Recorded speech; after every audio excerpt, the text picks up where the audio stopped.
Hello friends, welcome to our YouTube channel educator Vansh.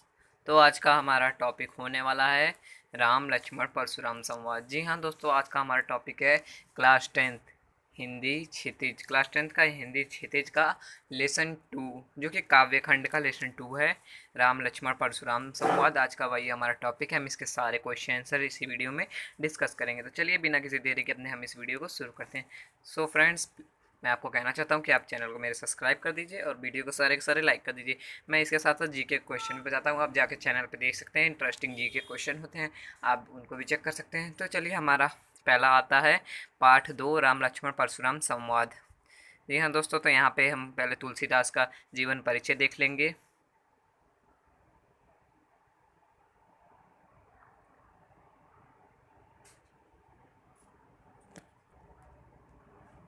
तो चलिए हम तुलसीदास का जीवन परिचय शुरू करते हैं। तुलसीदास का जन्म उत्तर प्रदेश के बांदा जिले के राजपुर गांव में सन 1532 में माना जाता है। कुछ विद्वान उनका जन्म स्थान एटा भी मानते हैं। तुलसी का बचपन बहुत ही संघर्षपूर्ण बीता। उनके जीवन के प्रारंभिक वर्षों में ही माता पिता का उनसे बिछोह हो गया, मतलब उनके माता पिता की डेथ हो गई। रामचरितमानस कवि की अनन्य भक्ति काल और सृजनात्मक कौशल का मनोरम उदाहरण है। रामचरितमानस उत्तरी भारत की जनता के बीच बहुत लोकप्रिय है। मानस के अलावा कवितावली, गीतावली, दोहावली, कृष्ण गीतावली, विनय पत्रिका आदि उनकी प्रमुख रचनाएं हैं। अवधी और ब्रिज भाषा दोनों भाषाओं पर उनका समान अधिकार है। सन 1632 में उनका काशी में उनका देहावसान हुआ। तुलसी ने रामचरितमानस की रचना अवधी भाषा में और विनय पत्रिका की तथा कवितावली की रचना ब्रज भाषा में की है। यह अंश जो आज हम पढ़ने जा रहे हैं, राम परशुराम संवाद, यह अंश रामचरितमानस के बाल कांड से लिया गया है। चलिए हम पहला क्वेश्चन देखते हैं। तो हमारा पहला क्वेश्चन है, परशुराम के क्रोध करने पर लक्ष्मण ने धनुष के टूट जाने के लिए कौन कौन से तर्क दिए? उत्तर: धनुष पुराना तथा अत्यंत जीर्ण, जीर्ण मतलब कमजोर था। राम ने इसे नया समझकर हाथ लगाया था, पर कमजोर होने के कारण धनुष छूते ही टूट गया। मेरी मतलब ये लक्ष्मण कहते हैं, मेरी लक्ष्मण की दृष्टि में सभी धनुष एक समान है। तो यही हमारा इस पहले का आंसर हो जाएगा। चलिए दूसरे प्रश्न पर चलते हैं। परशुराम के क्रोध करने पर राम और लक्ष्मण जी की जो प्रतिक्रिया हुई, उनके आधार पर दोनों के स्वभाव की विशेषताएं अपने शब्दों में लिखिए। चलिए आंसर बताते हैं। वे परशुराम के क्रोध को न्यायपूर्ण नहीं मानते हैं। वे कौन? राम और लक्ष्मण। अच्छा, इसलिए हो जाते हैं। जहाँ राम विनम्र, धैर्यवान, मृदुषी व बुद्धिमान व्यक्ति हैं, वहीं दूसरी ओर लक्ष्मण निडर, साहसी, क्रोधी तथा अन्याय विरोधी स्वभाव के हैं। ये दोनों गुण इन्हें अपने अपने स्थान पर ऊंच स्थान प्राप्त कराते हैं। तो चलिए क्वेश्चन थर्ड पे चलते हैं। तो क्वेश्चन थर्ड हमारा है, लक्ष्मण और परशुराम के संवाद का जो अंश आपको सबसे अच्छा लगा उसे अपने संवाद शैली में लिखिए। लक्ष्मण: हे मुनि, बचपन में तो हमने कितने सारे धनुष तोड़े दिए, परंतु आपने कभी क्रोध नहीं किया। इस धनुष से आपको इतना विशेष लगाव क्यों है? परशुराम: अरे राजपुत्र, तू काल के वश में आकर ऐसा बोल रहा है। तू क्यों अपने माता पिता को सोचने पर विवश कर रहा है? यह शिव जी का धनुष है।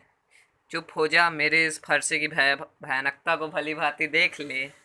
इस फरसे की भयानकता गर्भ में पल रहे शिशुओं तक को नष्ट कर देती है।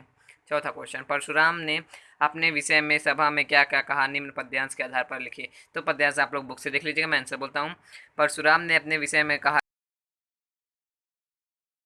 कि वे बाल संसार उन्हें क्षत्रिय कुल के नाशक के रूप में जानता है। उन्होंने कई बार अपनी भुजाओं की ताकत से इस धरती को क्षत्रिय राजाओं से मुक्त कर दिया था और राजाओं मतलब ब्राह्मणों को दान में दे दिया था। अगला क्वेश्चन है पांचवा, लक्ष्मण ने वीर योद्धा की क्या क्या विशेषता बताएंगे? तो लक्ष्मण के अनुसार वीरों की विशेषताएं हैं धैर्य, मृदुभाषी, कर्मवीर और युद्ध के मैदान में चुपचाप अपना काम करने वाले। चलो अगला क्वेश्चन पे चलते हैं। साहस और शक्ति के साथ विनम्रता हो तो बेहतर है। इस कथन पर अपने विचार लिखिए। यह सही कहा गया है कि साहस और शक्ति के साथ विनम्रता हो तो बेहतर है। एक विनम्र व्यक्ति ही संकट के समय में अपने अब में भी अपना आपा नहीं खोता देने के कारण गलती करने लगते हैं। प्रश्न 7, भाव स्पष्ट कीजिए। भाव, ये प्रश्न आप लोग पढ़ लीजिए, मैं भाव बताता हूँ। लक्ष्मण जी मुस्कुराते हुए परशुराम पर व्यंग करते हुए कहते हैं कि आप इस तरह बार बार मुझे फरसा दिखाकर डराना चाहते हैं, मानो आप फूंक मारकर पहाड़ को उड़ाना चाहते हैं। चलिए अगला वाला खाओकारी आप प्रश्न देख लीजिएगा, मैं उत्तर बताता हूँ। लक्ष्मण जी परशुराम को अपनी वीरता का परिचय देते हुए कहते हैं कि यहाँ कोई कुमड़े की पतिया यानी छोटा फल नहीं है जो केवल तर्जनी देख भयभीत डर जाए। हमने भी खूब सारी कुठार, धनुष, बाण, तलवार देखे हैं और कुठारों को देखकर भी अभिमान सहित अपने मन की बात जो कहनी थी वो कही है। चलिए अगले क्वेश्चन पे चलते हैं। गांधी सुन कह हृदय मुनि हरि हरि सू जय मैं खांड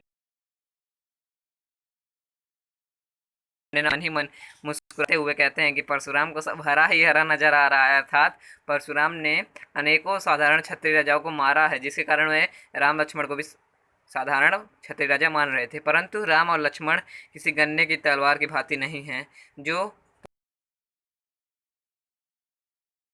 तनिक बल की बनी तलवार हैं जिनको आसानी से नष्ट करना संभव नहीं है। परशुराम के अभिमान एवं क्रोध ने उनकी बुद्धि को वश में कर लिया है। चलिए अगले क्वेश्चन पे चलते हैं। क्वेश्चन 8, पाठ के आधार पर तुलसी के काव्य सुंदर की विशेषताएं। तो तुलसी के ये आप लोग, मैं रोक देता हूँ 5 सेकंड पढ़ लीजिए।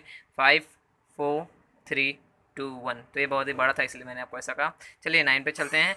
इस पूरे प्रसंग में व्यंग का एक अनूठा सौंदर्य है, उदाहरण के साथ स्पष्ट कीजिए। जी हाँ, लक्ष्मण जी परशुराम जी को धनुष तोड़ने पर व्यंग करते हुए कहते हैं कि हमने अपने बालकान में ऐसे कई सारे धनुष तोड़े, तब पर आप कब नहीं करें। चलिए 10 क्वेश्चन पे चलते हैं। तो इसमें अलंकार बताना है, तो आप लोग ये देख लीजिए, आप लोग ये लिख लीजिएगा। चलिए 11 पे चलते हैं। ये क्वेश्चन आप लोग पढ़ लीजिए, क्वेश्चन बहुत बड़ा, मैं आंसर देता हूँ। इस कथन के पक्ष में मेरा मत है कि क्रोध कई बार हमें जीवन की सही व कड़वी चीज़ें सिखा देता है जो हमें हमारी काफ़ी फ़ायदा करती है। वहीं दूसरी ओर माँ बाप का गुस्सा हमें हमारी गलतियों से वाकिफ कराता है। तो चलिए 12 क्वेश्चन भी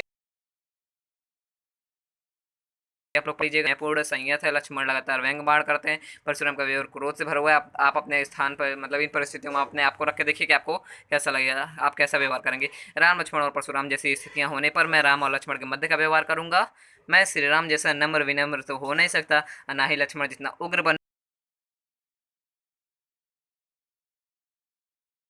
मैं, परंतु उनका उपहास नहीं करूंगा, लेकिन उनकी बातों का पूरा भरपूर साहस से पूर्वक जवाब दूंगा, परंतु उनका उपहास ना करूंगा।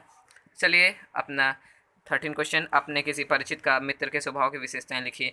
मेरा एक परिचित बहुत ही सुशील व विनम्र है, वे सदा अपने माता पिता की सारी बातें मानते हैं, उनके द्वारा दिए गए निर्देशों का पालन करते हैं। चलिए अगला क्वेश्चन है, दूसरों की क्षमताओं को कम नहीं समझना चाहिए, शीर्षक को ध्यान में रखते हुए कहानी लिखिए। तो मैं 5 सेकंड रोक देता हूँ, आप इस कहानी को नोट कर लीजिए, कहानी बहुत बड़ी होती है ना। 5 3 2 1। तो चलिए अगले पर चलते हैं, आप कहानी उसका आधा बाकी है, इसको नोट कर लीजिए। 5 4 3 2 1। तो दोस्तों ये हमारा सेकेंड लास्ट क्वेश्चन है। तो उन घटनाओं को याद करके लिखिए जब आपने बचपन में अन्याय का प्रतिकार किया हो। एक बार, तो इसका आंसर होगा, एक बार मेरे अध्यापक ने गणित के एक सवाल के लिए मुझे 3 अंक दिए तथा दूसरे छात्र को 5 अंक दे दिए। ऐसा उन्होंने मेरे साथ 3 प्रश्नों में कर दिया था, जिससे मैं कक्षा में तीसरे स्थान पर खिसक रहा था। यह बात मैंने अपने पिताजी को बताई, उन्होंने प्रधानाचार्य से मिलकर कॉपियों का पुनः मूल्यांकन कराया और मैं कक्षा में संयुक्त रूप से प्रथम आ गया। चलिए लास्ट क्वेश्चन, अवधी भाषा आज भारत के किन किन क्षेत्रों में बोली जाती है। अवधी भाषा हिंदी की उपभाषा है या उत्तर प्रदेश के अवध क्षेत्र यानी कि लखनऊ, रायबरेली, सुल्तानपुर, बाराबंकी, प्रतापगढ़, सिद्धार्थनगर, श्रावस्ती, बस्ती आदि जगहों बोली जाती है। आप लोग देख सकते हैं। तो आज का टॉपिक हमारा यहीं पे एंड होता है। वीडियो को लाइक कीजिए, चैनल को सब्सक्राइब कीजिए और जीके क्वेश्चन को भी देखते रहिए। आपको जो भी नोट्स लिखने हो यहाँ से आप कमेंट कर दीजिए, मैं आपको दे दूंगा। सो आखिरी में आपको यही कहना चाहता हूँ कि वीडियो को लाइक कीजिए और चैनल को सब्सक्राइब कीजिए, सारे वीडियो को व्यू कीजिए, आपको बोर्ड एग्जामिनेशन बहुत ही हेल्पफुल करेंगे। चलिए आज का वीडियो खत्म करते हैं।